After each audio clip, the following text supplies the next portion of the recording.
आज के लेक्चर में हम लेने जा रहे हैं ऑक्सो एसिड्स ऑफ फास्फोरस। तो सबसे पहले हमको जानना है कि ऑक्सो एसिड्स होते क्या हैं। तो याद रहे, एसिड्स इन जनरल दो कैटेगरी के होते हैं। फर्स्ट कैटेगरी जिनको हम हाइड्रो एसिड्स बोलते हैं। तो हाइड्रो एसिड्स कब बोलते हैं? जब हाइड्रोजन आइटम किसी highly electronegative item like fluorine, chlorine, bromine इनके साथ डायरेक्टली जुड़ा हो और उसमें ऑक्सीजन ना हो, देन हम उसे क्या नाम देते हैं? हाइड्रो एसिड्स नाम देते हैं। Example is HCl, HBr, HI, HF, ये सब हाइड्रो एसिड्स के कैटेगरी में आते हैं। वहीं एसिड्स की दूसरी कैटेगरी है जिसको हम ऑक्सो एसिड्स बोलते हैं। इनमें ऑक्सीजन एक कॉन्स्टिट्यूएंट होता है, ऑक्सीजन भी प्रेजेंट होता है और साथ साथ इनका कुछ स्ट्रक्चरल फीचर होता है। देखते हैं कि ऑक्सो एसिड में क्या स्ट्रक्चरल फीचर होता है, कब हम किसी एसिड को ऑक्सो एसिड बोलते हैं। तो आप देखेंगे कि ऑक्सो एसिड में एटलीस्ट वन कोई पॉलीवैलेंट हाईली इलेक्ट्रोनेगेटिव एलिमेंट होगा, like nitrogen, phosphorus, sulphur, chlorine. इस टाइप का कोई polyvalent highly electronegative element present होगा और उस एलिमेंट से, सपोज हम इस पॉलीवैलेंट आइटम को हम X मान रहे हैं, उस पॉलीवैलेंट आइटम से at least one oxygen through double bond जुड़ा होगा। किस बॉन्ड से जुड़ा होगा? याद रहे, यहाँ X क्या है? पॉलीवैलेंट आइटम है, जिससे एक ऑक्सीजन थ्रू डबल बॉन्ड, किसके थ्रू जुड़ा हुआ है? डबल बॉन्ड से जुड़ा हुआ है। और यहाँ पर कम से कम एक हाइड्रोजन थ्रू ऑक्सीजन जुड़ा होगा। किसके थ्रू जुड़ा होगा? ऑक्सीजन। ध्यान दीजिए, X से एक ऑक्सीजन डबल बॉन्ड के द्वारा जुड़ा हुआ है, तो दूसरा हाइड्रोजन थ्रू ऑक्सीजन, ऑक्सीजन के थ्रू X से जुड़ा हुआ है। कहने का मतलब ये कि ऑक्सो एसिड्स में कम से कम एक X डबल बॉन्ड O होगा और कम से कम एक OH ग्रुप होगा जो X से जुड़ा होगा, तभी हम उस एसिड को क्या बोलेंगे? ऑक्सो एसिड बोलेंगे। तो आपने देखा कि ऑक्सो एसिड्स में HOX डबल बॉन्ड O इस टाइप का स्ट्रक्चरल फीचर आपको देखने को मिलेगा, देन आप उसे क्या बोल सकते हो? ऑक्सो एसिड्स बोल सकते हो। तो आपने देखा कि ऑक्सो एसिड्स होते क्या हैं। आपने देखा कि ऐसे एसिड्स जिनमें ऑक्सीजन भी एक कॉन्स्टिट्यूएंट हो, साथ साथ कोई एक पॉलीवैलेंट इलेक्ट्रोनेगेटिव आइटम हो। यहाँ पर याद रहे, X की जगह कौन हो सकता है? X की जगह नाइट्रोजन हो सकता है। नाइट्रोजन के ऑक्सो एसिड्स आप पिछले लेक्चर में पढ़े भी थे। X की जगह फास्फोरस हो सकता है, सल्फर हो सकता है, हैलोजन्स हो सकते हैं लाइक क्लोरीन, ब्रोमीन, आयोडीन। ये सब जो पॉलीवैलेंट आइटम्स हैं ये हो सकते हैं किसकी जगह? X की जगह। और इस X से at least one oxygen through double bond जुड़ा होगा और at least one hydrogen through oxygen जुड़ा होगा। यानी ऑक्सो एसिड में एक X डबल बॉन्ड O आपको देखने को मिलेगा और एटलीस्ट वन OH ग्रुप देखने को मिलेगा जो X से जुड़ा होगा। चलिए भाई, दूसरी खास बात, ऑक्सो एसिड्स में आप देखेंगे कि जो हाइड्रोजन थ्रू ऑक्सीजन जुड़ा हुआ है, यानी जो हाइड्रोजन OH ग्रुप के रूप में है, वो हाइड्रोजन आयोनाइजेबल होता है। कैसा होता है यह? तो ये आयोनाइजेबल होता है और ऐसे हाइड्रोजन जो होते हैं वही एसिड को एसिडिक नेचर प्रोवाइड करते हैं। तो आपने देखा कि थ्रू ऑक्सीजन जो हाइड्रोजन जुड़ा है वह आयोनाइजेबल नेचर का है और एसिडिक नेचर का है। किस नेचर का है? Acidic. It provides acidic nature to the oxo acid.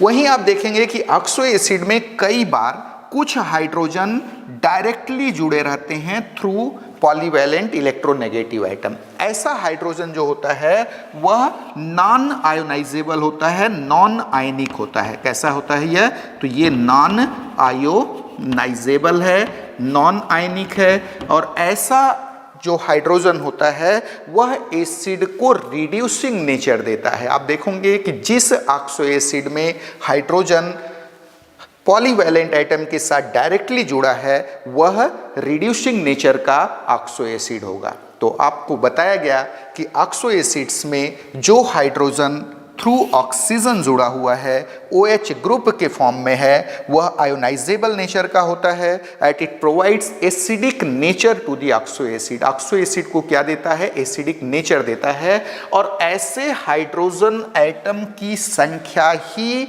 Acid की बेसिसिटी कहलाती है। क्या कहलाती है?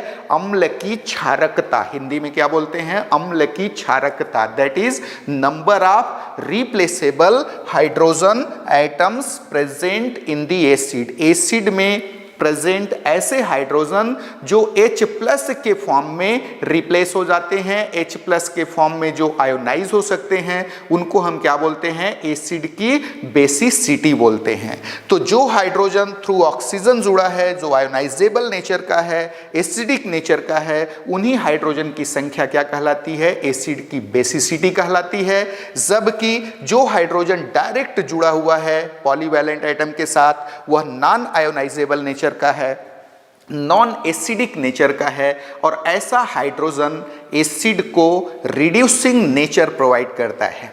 तो चलते हैं, हम आगे बढ़ते हैं। ऑक्सो एसिड का स्ट्रक्चरल फीचर क्या है, और आपने देखा कि किसको हम एसिड का यहाँ बेसिसिटी बोलेंगे, और कौन सा हाइड्रोजन नॉन आयोनाइजेबल होगा, कौन एसिड को रिड्यूसिंग नेचर प्रोवाइड करेगा। चलिए अब हम नेक्स्ट टॉपिक लेने जा रहे हैं, ऑक्सो एसिड्स ऑफ फास्फोरस। क्या पढ़ने जा रहे हैं? Oxo acids of phosphorus. तो आप देखेंगे कि फास्फोरस इन जनरल दो सीरीजेस का ऑक्सो एसिड बनाता है। एक को हम बोलते हैं फास्फोरस सीरीज और दूसरे को बोलते हैं फास्फोरिक सीरीज। तो क्या बताया गया आपको? Phosphorus forms two series of oxo acids. Phosphorus oxo acids के दो सीरीजेस बनाता है। First is phosphorus series and second one is phosphoric series. दूसरी खास बात, ऑक्सो एसिड्स ऑफ फास्फोरस में X की जगह कौन होगा? तो नेचुरली फास्फोरस होगा। कौन होगा? फास्फोरस होगा। यहाँ पर X की जगह हम क्या रखेंगे? वहाँ पर फास्फोरस रखेंगे। इस फास्फोरस से at least one oxygen through double bond जुड़ा होगा और at least one hydrogen through oxygen जुड़ा होगा। सेम चीज यहाँ जो हाइड्रोजन थ्रू ऑक्सीजन जुड़ा होगा OH ग्रुप के फॉर्म में होगा, वह आयोनाइजेबल नेचर का होगा and it will provide acidic nature to the acid. Acid को क्या देगा? ये एसिडिक नेचर देगा एंड इनकी जो संख्या होगी वही एसिड की क्या कहलाएगी? बेसिसिटी कहलाएगी। जबकि जो हाइड्रोजन डायरेक्टली फास्फोरस से जुड़ा होगा वह नॉन आयोनाइजेबल नेचर का होगा, नॉन एसिडिक नेचर का होगा, और ऐसे हाइड्रोजन जो है एसिड को रिड्यूसिंग नेचर प्रोवाइड करेंगे।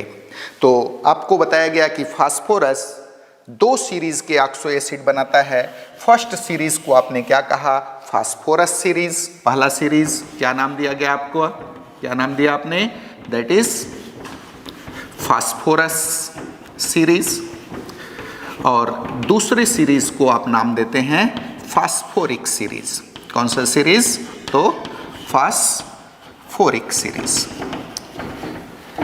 आपको बताया गया कि इन ऑक्सो एसिड्स में at least one P double bond O होगा और एटलीस्ट वन OH ग्रुप जुड़ा होगा किससे? फास्फोरस के साथ। दूसरी खास बात, जो फास्फोरस के ऑक्सो एसिड्स हैं, इनमें कुछ ऐसे भी ऑक्सो एसिड आपको देखने को मिलेंगे जहां पर फास्फोरस, दो फास्फोरस डायरेक्टली जुड़ा होगा, या कुछ ऐसे भी ऑक्सो एसिड्स आपको देखने को मिलेंगे जहां दो फास्फोरस के बीच ऑक्सीजन भी आया होगा, यानी PO-P बॉन्ड उनमें आपको देखने को मिलेगा। चलिए एक एक करके हम डिस्कस करते हैं ऑक्सो एसिड्स ऑफ फास्फोरस के।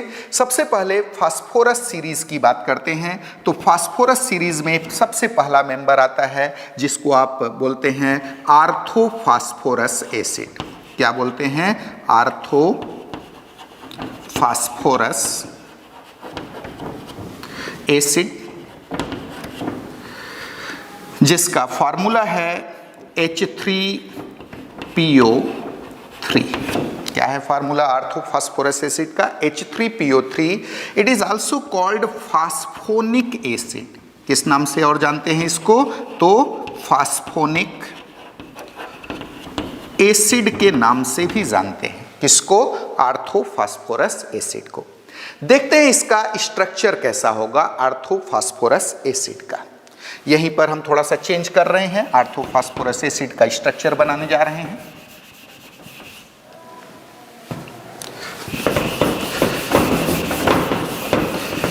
देखिए कैसा होगा, कम से कम एक ऑक्सीजन थ्रू फास्फोरस से थ्रू डबल बॉन्ड जुड़ा होगा यहाँ, जो कि स्ट्रक्चरल फीचर होता है किसका? ऑक्सो एसिड का। इसके बाद इसमें टोटल हाइड्रोजन कितने हैं? तो 3 हैं, 3 में से और 3 ऑक्सीजन भी हैं। एक ऑक्सीजन थ्रू डबल बॉन्ड जुड़ गया, बचे अभी 2 ऑक्सीजन। याद रहे उन दोनों ऑक्सीजन से हाइड्रोजन भी जुड़ेगा, यानी बचे हुए 2 ऑक्सीजन से क्या जुड़ेगा? हाइड्रोजन जुड़ेगा, OH। देन यहां भी क्या जुड़ गया? एक OH, लाइक दिस। अब बचा एक हाइड्रोजन, 2 हाइड्रोजन यूटिलाइज हो गए, उसको डायरेक्ट जोड़ना पड़ेगा, लाइक दिस। ठीक है, ये स्ट्रक्चर होगा किसका? आर्थोफॉस्फोरस एसिड का, जिसको आप फास्फोनिक एसिड भी बोलते हैं। देखना यह है कि इसकी बेसिसिटी, या उससे पहले हम देखते हैं कि यहां पर फास्फोरस का ऑक्सीडेशन स्टेट क्या होगा। तो आर्थोफॉस्फोरस एसिड में फास्फोरस जो होता है वह प्रेजेंट होता है +3 ऑक्सीडेशन स्टेट में। कैसे निकाले भाई? तो यहां देखिए आप, H3PO3 था। सपोज P का ऑक्सीडेशन नंबर आपने X मान लिया। कितना मान लिया? X मान लिया। इसमें 3 हाइड्रोजन आइटम हैं और हाइड्रोजन आइटम का ऑक्सीडेशन नंबर कितना होता है? इन जनरल +1 होता है। तो 3 हाइड्रोजन आइटम का कितना हो गया? 3 × +1, ये हो गया, +X और प्लस ऑक्सीजन। ऑक्सीजन का ऑक्सीडेशन नंबर इन जनरल -2 होता है। ऐसे 3 ऑक्सीजन यहां प्रेजेंट हैं, तो 3 × -2 कर दिए। अब इन टोटल इसका सम जो होगा दैट विल बी 0। क्यों भाई? क्योंकि H3PO3 पर ओवरऑल कोई चार्ज नहीं है, तो जितने आइटम्स थे सबके ऑक्सीडेशन नंबर का सम यहां कितना आएगा? 0 आएगा। तो आपने देखा 3 × +1 +X +3 × -2 = 0। यह आपको मिला +3, 3 × +1 +3 +X -6, 3 × 2 6, माइनस साइन के साथ आ गया, =0। तो X का वैल्यू आपको क्या मिल जाएगा? यहां पर +3 मिल जाएगा। तो आपने देखा कि आर्थोफॉस्फोरस एसिड में फास्फोरस का ऑक्सीडेशन नंबर कितना है? तो +3। एक चीज और याद रहे, फास्फोरस के जितने भी ऑक्सो एसिड्स, सब में फास्फोरस जो होता है, सेंट्रल फास्फोरस एटम, वह sp3 हाइब्रिडाइज्ड होता है। कैसा होता है? तो sp3 हाइब्रिडाइज्ड होता है और इसके टेट्राहेड्रली 4 एटम्स और ग्रुप्स जुड़े रहते हैं, टेट्राहेड्रली वो अरेंज्ड रहते हैं। तो यहां पर आप देख सकते हैं कि आर्थोफॉस्फोरस एसिड में 2 हाइड्रोजन ऐसे हैं जो थ्रू ऑक्सीजन जुड़े हुए हैं फास्फोरस से। नेचुरली ये आयोनाइजेबल नेचर के हैं। किस नेचर के हैं? तो आयोनाइजेबल नेचर के हैं and they will be responsible for acidic nature of the acid. Acid के किस नेचर के लिए जिम्मेदार होंगे? एसिडिक नेचर के लिए। दूसरा आप देखेंगे कि यहां एक ऐसा भी हाइड्रोजन है जो डायरेक्टली फास्फोरस से जुड़ा हुआ है। नेचुरली ये नॉन आयोनाइजेबल होगा। कैसा होगा? Non ionisable.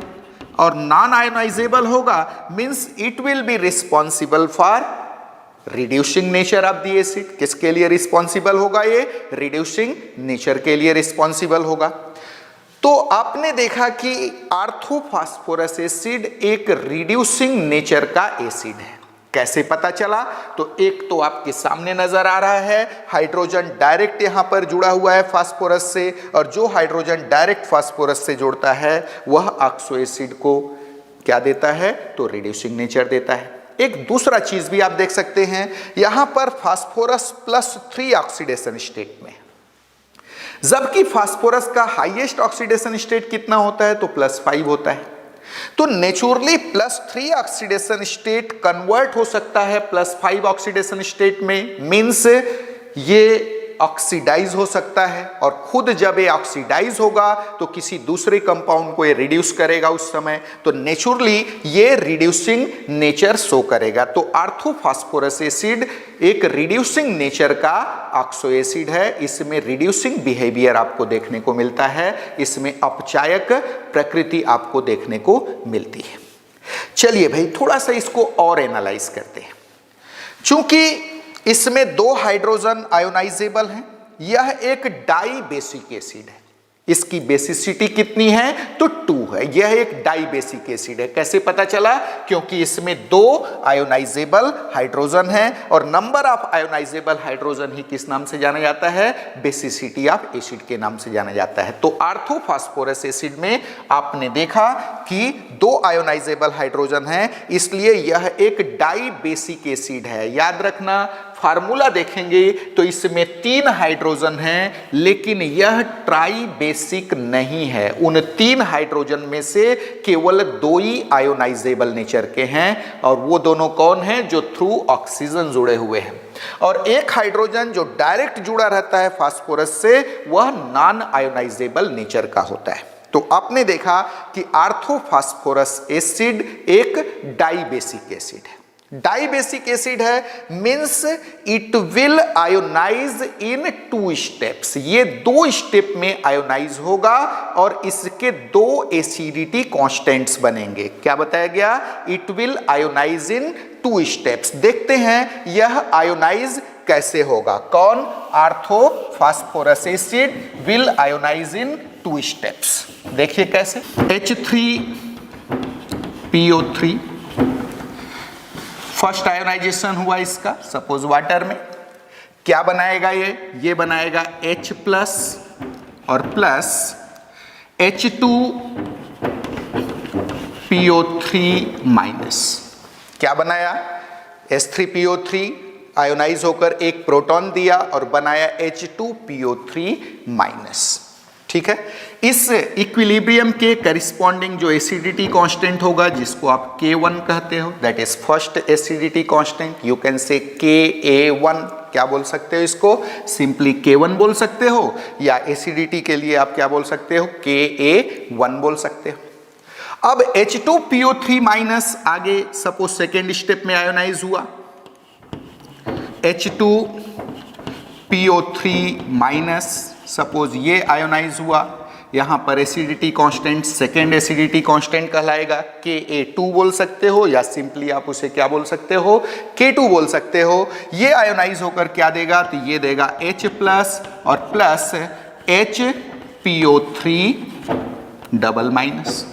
तो आपने देखा कि जो ऑर्थोफॉस्फोरस एसिड है वह 2 स्टेप में आयोनाइज होता है, इसलिए इसके 2 एसिडिटी कांस्टेंट होते हैं। क्या ये तीसरा हाइड्रोजन जो बचा है वो भी आयोनाइज होगा? तो आंसर इज नो, क्योंकि जो थर्ड बचा है वह नॉन आयोनाइजेबल का नेचर का है, वह आयोनाइज नहीं होगा। तो ऑर्थोफॉस्फोरस एसिड एक डाई बेसिक एसिड है। याद रहे, देखने में 3 हाइड्रोजन नजर जरूर आ रहे हैं, लेकिन यह एक डाई बेसिक एसिड है, क्योंकि 3 में से केवल 2 हाइड्रोजन ही आयोनाइजेबल होते हैं। साथ में इसके 2 एसिडिटी कांस्टेंट होते हैं, क्लियर, जिनको Ka1 और Ka2 या सिंपली K1 और K2 बोल सकते हैं आप। और ये 2 टाइप का सॉल्ट बनाता है। सॉल्ट कितने टाइप का बनाता है? 2 टाइप का, जिसमें से एक एसिडिक होगा और दूसरा कैसा होगा? न्यूट्रल होगा। सॉल्ट कितने बनाएगा ये? 2। पहला होगा करिस्पॉन्डिंग टू H2PO3। H2PO3 के करिस्पॉन्डिंग सॉल्ट होगा। क्या बोल सकते हो इसको? मान लीजिए सोडियम हाइड्रोक्साइड से रिएक्शन करके सॉल्ट बनाया है, तो H2PO3 के करिस्पॉन्डिंग सॉल्ट वो बनाएगा NaH2PO3, ये बनाएगा NaH2PO3। याद रहे, यह एक एसिडिक सॉल्ट होगा।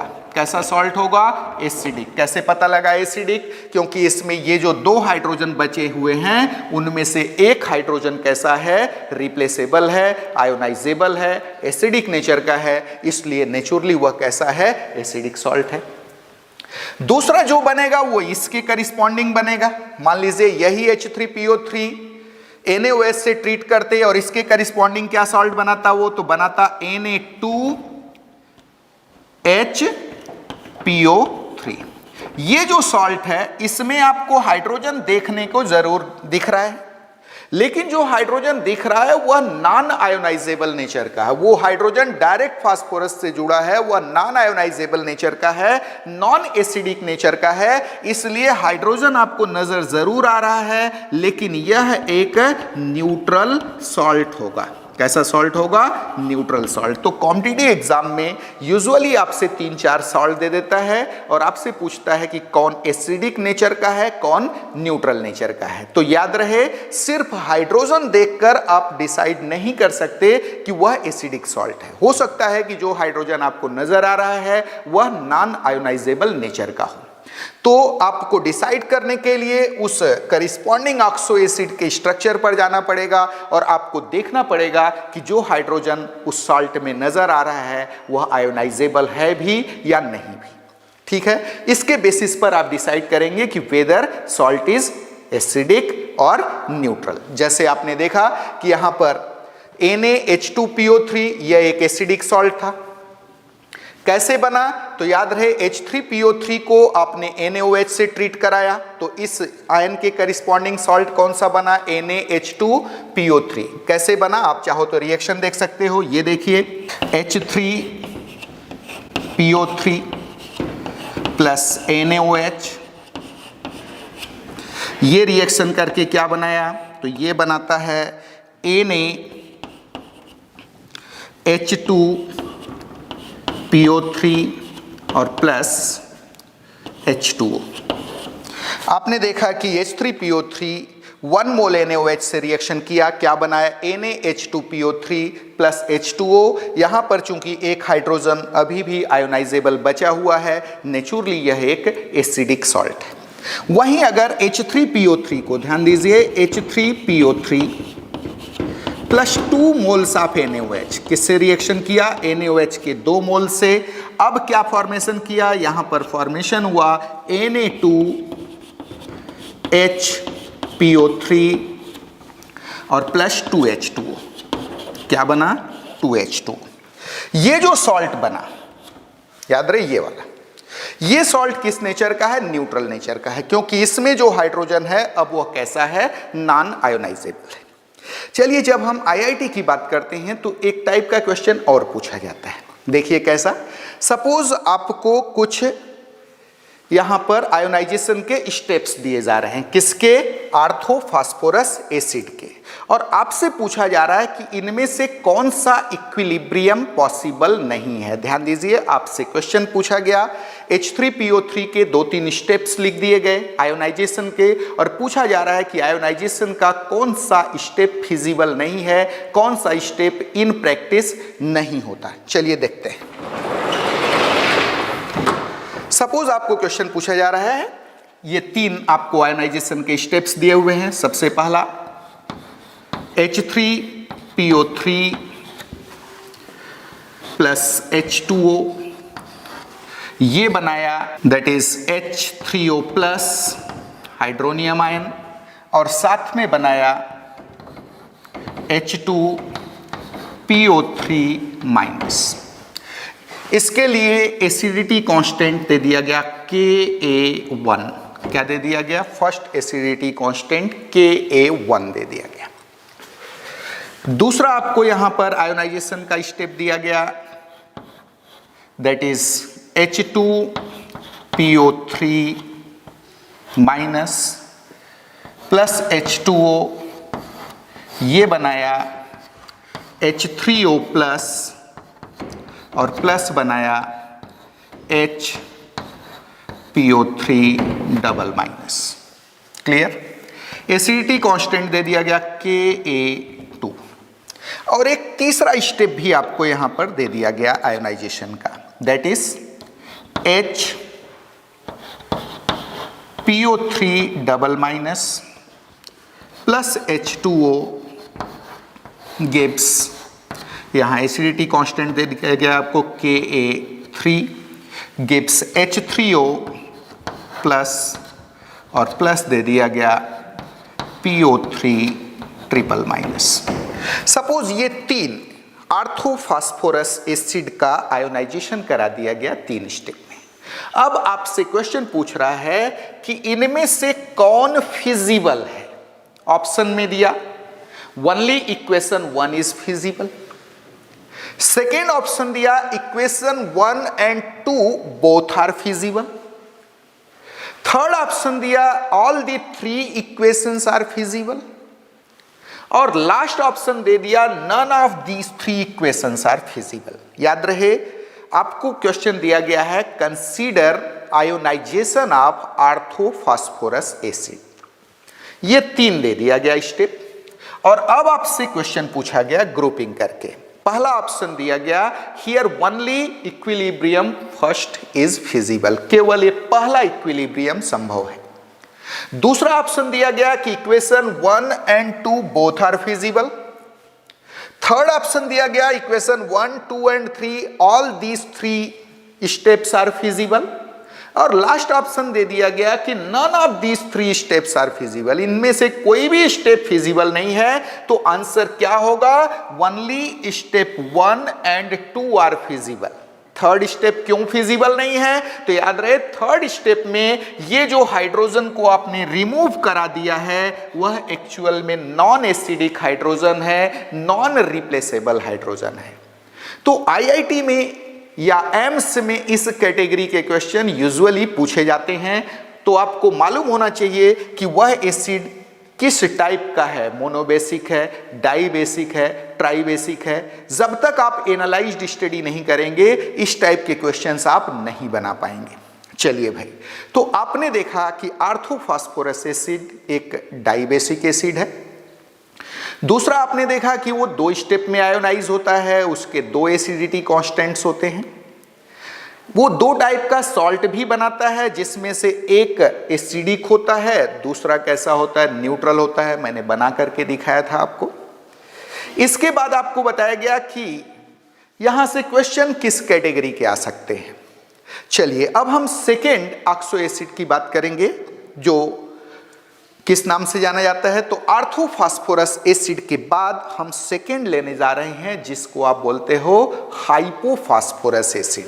तो सेकेंड ऑक्सो एसिड फास्फोरस का दैट इज हाइपो, या कई बार इसी को फास्फिनिक एसिड बोलते हैं। क्या बोलते हैं, फास्फिनिक acid. Formula is H3PO2। H3PO2 याद रहे आर्थोफॉस्फोरस एसिड का क्या फार्मूला था, H3PO3। और हाइपोफॉस्फोरस एसिड का क्या फार्मूला मिला, H3PO2। याद रहे हाइपो हम प्रीफिक्स तब यूज करते हैं जब एसिड में ऑक्सीजन कंटेंट कम होता है और साथ में सेंट्रल एटम का जो ऑक्सीडेशन स्टेट है वो भी थोड़ा कम मिलेगा आपको। ऐसे केस में हम क्या वर्ड यूज करते हैं, तो हाइपो। तो हाइपो फास्फोरस एसिड में ऑक्सीजन कंटेंट याद होगा, आर्थोफॉस्फोरस में H3PO3 था, 3 ऑक्सीजन एटम थे पर मॉलिक्यूल। यहां पर मॉलिक्यूल केवल 2 ऑक्सीजन एटम है। प्रश्न खड़ा हुआ इसका स्ट्रक्चर कैसा होगा, देखते हैं स्ट्रक्चर कैसा होगा। तो यहां पर एक सेंटर में फास्फोरस होगा। कौन सा हाइब्रिडाइजेशन स्टेट, तो आपको मालूम है सारे ऑक्सो एसिड में फास्फोरस का हाइब्रिडाइजेशन स्टेट होता है sp3। यहां पर फास्फोरस से टोटल 2 ऑक्सीजन जो हैं उनमें से एक ऑक्सीजन थ्रू डबल बॉन्ड जुड़ेगा। अब बचा केवल एक ऑक्सीजन, उससे हाइड्रोजन भी जुड़ेगा लाइक दिस OH। एक हाइड्रोजन तो जुड़ गया, अभी 2 हाइड्रोजन बचे हैं। नेचुरली वो दोनों हाइड्रोजन डायरेक्ट जुड़ेंगे, किससे, फास्फोरस से। चलिए हम ऐसा बना देते हैं H and H।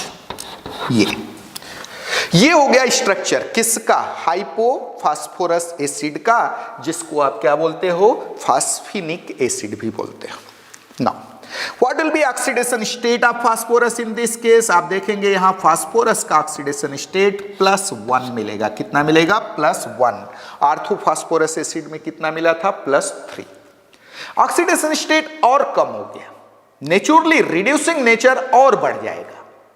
साथ में यहां दो दो हाइड्रोजन डायरेक्टली जुड़े हुए हैं किससे? फास्फोरस से। और आपको मालूम है जो हाइड्रोजन डायरेक्ट जुड़ता है फास्फोरस से वह एसिड को कौन सा नेचर देता है? रिड्यूसिंग नेचर देता है। तो नेचुरली हाइपोफास्फोरस एसिड जो होगा वह मोर रिड्यूसिंग होगा as compare to आर्थोफास्फोरस acid.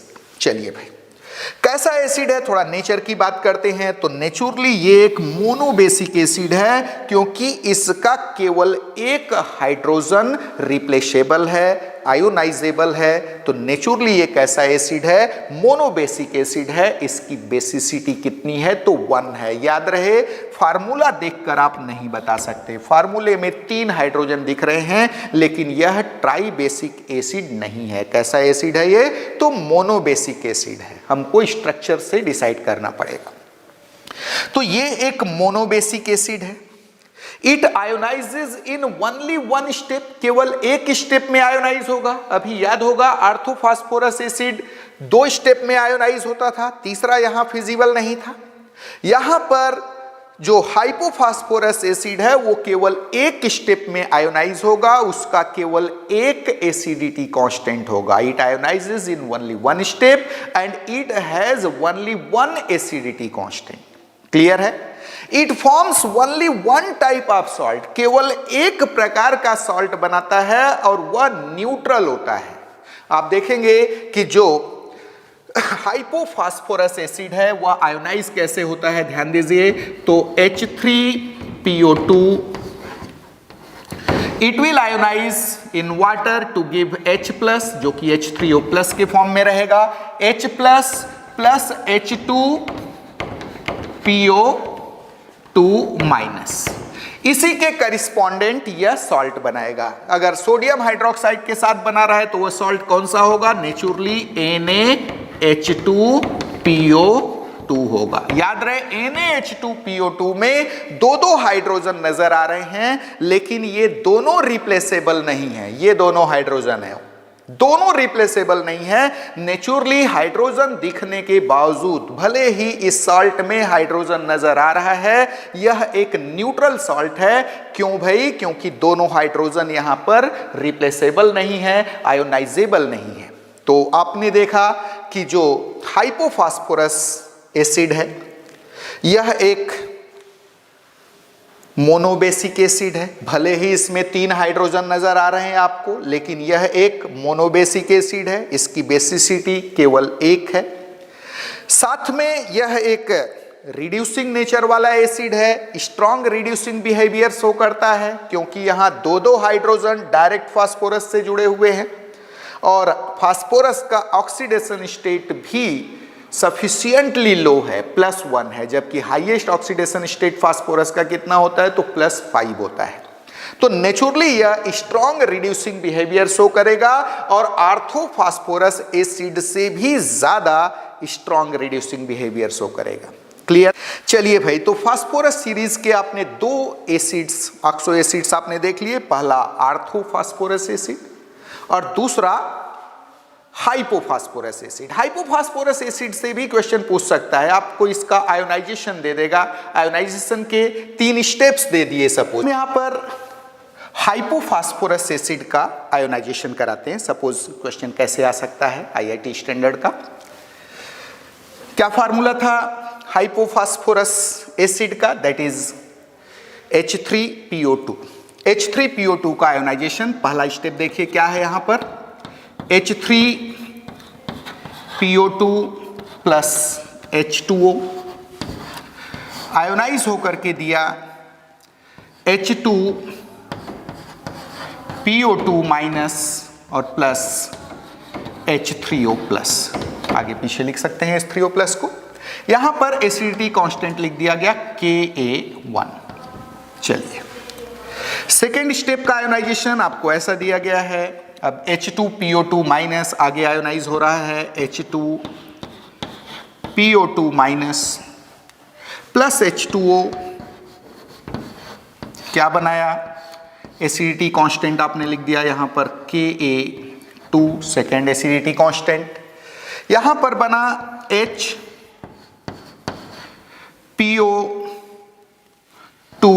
Double minus और प्लस H3O प्लस,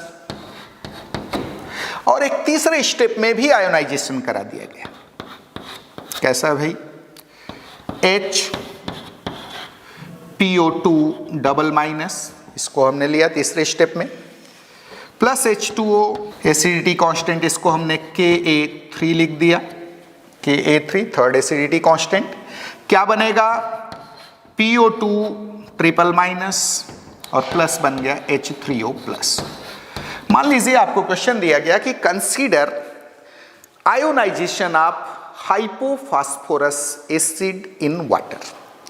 ये 3 स्टेप्स आपको दे दिए गए और अब आपसे क्वेश्चन पूछा गया कि here only first equilibrium is feasible, केवल पहला इक्विलिब्रियम फिजिबल है। दूसरा ऑप्शन दिया गया first and second both the equilibria are feasible, पहला और दूसरा दोनों साम्य संभव हैं। तीसरा दिखाया गया कि ऑल दी 3 फर्स्ट सेकेंड और थर्ड तीनों ही इक्विलिब्रिया, तीनों ही साम्य संभव हैं। All the 3 equilibria are feasible. और लास्ट ऑप्शन दे दिया गया कि none of these 3 equilibria are feasible, इन तीनों में से कोई भी इक्विलिब्रिया फिजिबल नहीं है। Then what will be answer? तो याद रहे इसका आंसर होगा only first equilibria is feasible, केवल पहला इक्विलिब्रिया यहां फिजिबल है। सेकेंड और थर्ड इक्विलिब्रियम जो यहां नजर आ रहे हैं, only first equilibrium is feasible, second and third equilibrium जो आपको यहां नजर आ रहे हैं दोनों फिजिबल नहीं है, क्योंकि दोनों में नॉन आयोनाइजेबल हाइड्रोजन को आयोनाइज करा दिया गया है। आपको मालूम है H3PO2 में जो 3 हाइड्रोजन आपको नजर आ रहे हैं उसमें से केवल एक ही आयोनाइजेबल नेचर का होता है, बाकी के 2 कैसे होते हैं? नॉन आयोनाइजेबल नेचर के होते हैं। तो इस टाइप का जो क्वेश्चन है वह किसी भी ऑक्सो एसिड के रेस्पेक्ट में आपसे पूछ सकता है। चलिए अब हम बात करते हैं फास्फोरस के तीसरे ऑक्सो एसिड की, वो भी फास्फोरस सीरीज का ही है, जिसको हम नाम देते हैं पाइरोफॉस्फोरस एसिड। क्या बोलते हैं? पाइरोफॉस्फोरस एसिड। पाइरोफॉस्फोरस एसिड आप देखेंगे फास्फोरस एसिड के, जिसको आप सिंपली आर्थोफॉस्फोरस एसिड बोलते हो, आर्थोफॉस्फोरस एसिड के 2 मॉलिक्यूल से जब वाटर का एक मॉलिक्यूल हम बाहर निकाल देंगे तो जो ऑक्सो एसिड बनता है उसको हम नाम देते हैं पाइरोफॉस्फोरस एसिड। तो चलिए हम देखते हैं पाइरोफॉस्फोरस एसिड कैसा होगा, उसका फार्मूला क्या होगा। पाइरोफॉस्फोरस एसिड, तो आपको बताया गया कि पाइरोफॉस्फोरस एसिड फास्फोरस एसिड के, आर्थोफॉस्फोरस एसिड के 2 मॉलिक्यूल से एक वाटर मॉलिक्यूल निकालने पर बनता है। चलिए देखते हैं आर्थोफॉस्फोरस एसिड कैसा था। तो आपको याद होगा फास्फोरस के साथ एक ऑक्सीजन जोड़ा होता था थ्रू डबल बॉन्ड। यहां पर आर्थोफॉस्फोरस एसिड में 2 हाइड्रोजन थ्रू ऑक्सीजन जुड़ा हुआ करते थे, लाइक दिस OH। एक को हम यहां बना देते हैं OH, और एक हाइड्रोजन डायरेक्ट जुड़ा होता था, लाइक दिस। ये था आपका आर्थोफॉस्फोरस एसिड। चलिए आर्थोफॉस्फोरस एसिड का ही हम एक दूसरा मॉलिक्यूल यहां बनाते हैं, P double bond O, same structure P double bond O। P double bond O के बाद यहां पर हम एक HO ग्रुप जोड़ देते हैं, क्लियर, और एक हाइड्रोजन को डायरेक्ट जोड़ देते हैं और दूसरे हाइड्रोजन को थ्रू ऑक्सीजन जोड़ देते हैं। तो सपोज ये पहला मॉलिक्यूल आर्थोफॉस्फोरस एसिड का और ये दूसरा मॉलिक्यूल आर्थोफॉस्फोरस एसिड का, दोनों मिलकर के मान लीजिए कि यहां से एक वाटर मॉलिक्यूल रिमूव कर दिए, दिस इज OH और H2O रिमूव हो गया, माइनस H2O आपने माइनस किया। याद रहे फास्फोरस एसिड को लगभग 250 डिग्री सेंटीग्रेड तक जब हीट करते हो, ये इसके 2 मॉलिक्यूल मिलकर वाटर का एक मॉलिक्यूल रिमूव कर देते हैं और फॉर्मेशन होता है पाइरोफॉस्फोरस एसिड का। पाइरो का मतलब क्या होता है? फायर, ठीक है। तो यहां पर पाइरोफॉस्फोरस एसिड, देखिए अब इसका स्ट्रक्चर कैसा होगा। P से एक डबल बॉन्ड O जुड़ा है, ये देखिए P डबल बॉन्ड O। इसी P से एक OH ग्रुप जुड़ा हुआ है, O single bond H, clear. इसी P से एक हाइड्रोजन जुड़ा हुआ है और हाइड्रोजन के बाद ध्यान दीजिए यहाँ पर एक ऑक्सीजन और देन अगेन क्या जुड़ गया P से जुड़ जाएगा डबल बॉन्ड O। ध्यान दीजिए सेम POP ये डायरेक्ट जुड़ गए आपस में। उसके बाद यहाँ पर एक ऑक्सीजन जुड़ा, उस ऑक्सीजन से हाइड्रोजन जुड़ा और साथ में एक हाइड्रोजन जुड़ गया।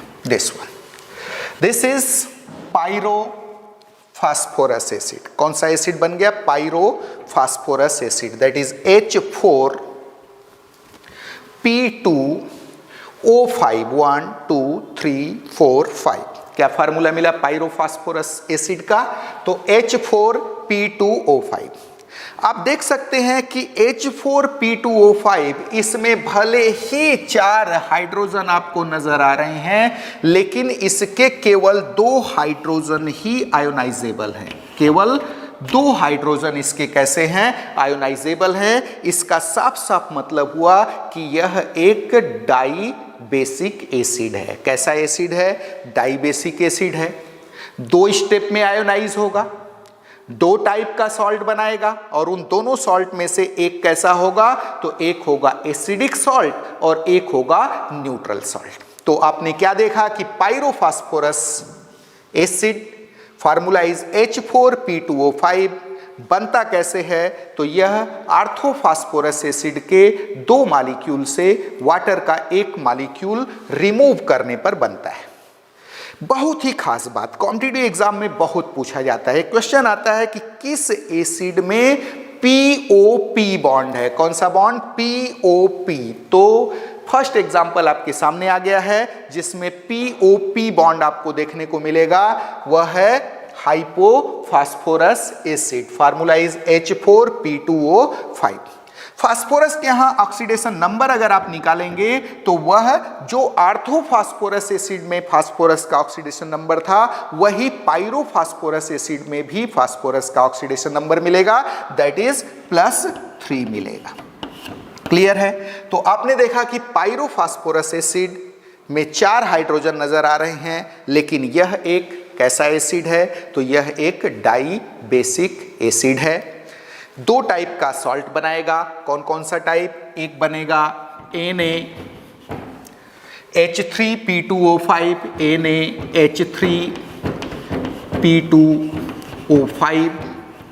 याद रहे इसमें 3 हाइड्रोजन हैं, उनमें से अभी भी एक रिप्लेसेबल है, इसलिए यह एक एसिडिक सॉल्ट होगा। और दूसरा बनेगा Na2H2P2O5। अब इसमें ये जो 2 हाइड्रोजन नजर आ रहे हैं, ये दोनों नॉन रिप्लेसेबल हैं, इसलिए यह एक न्यूट्रल सॉल्ट होगा। याद रहे कॉम्पिटिटिव एग्जाम में इस टाइप के क्वेश्चंस बहुत आते हैं। 3-4 सॉल्ट दे देगा, बोलेगा कौन सा एसिडिक है, कौन सा न्यूट्रल है। कैसे बनाना है? तो आपको स्ट्रक्चर में जाना है, जाकर देखना है कि उसमें कितने रिप्लेसेबल हाइड्रोजन हैं और उसके बेसिस पर आपको डिसाइड करना है कि जो हाइड्रोजन दिख रहा है उनमें क्या कोई रिप्लेसेबल हाइड्रोजन अभी भी बचा है। अगर रिप्लेसेबल हाइड्रोजन है उस सॉल्ट में तो वह एसिडिक सॉल्ट कहलाएगा, और अगर नहीं है तो वह क्या कहलाएगा? न्यूट्रल सॉल्ट कहलाएगा। सिर्फ हाइड्रोजन देख करके आप डिसाइड ना करें। हाइड्रोजन दिख गया आप बोल दिए कि एसिडिक सॉल्ट है, नो। हो सकता है कि जो हाइड्रोजन आपको नजर आ रहा है वह नॉन रिप्लेसेबल हो। जैसे यहाँ जो हाइड्रोजन नजर आ रहे हैं दोनों नॉन रिप्लेसेबल हैं, इसलिए ये एक न्यूट्रल सॉल्ट है। लेकिन यहाँ जो 3 हाइड्रोजन नजर आ रहे थे उसमें से एक रिप्लेसेबल था, इसलिए वह कैसा सॉल्ट है? एसिडिक सॉल्ट है।